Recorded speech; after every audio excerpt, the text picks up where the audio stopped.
Okay guys, here are the two Trane XL1200 air conditioners in Grass Ranch in Sun Valley, Idaho.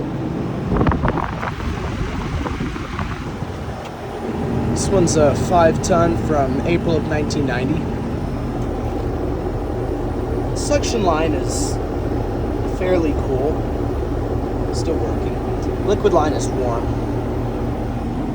And the one to the left of it, power is cut off. I'm sure it's had its days in the past.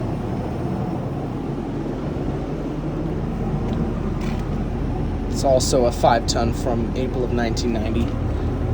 And of course it has not been running. I'm not sure what compressors these units have because it's so hard to see. But yeah. Anyway, thank you for watching.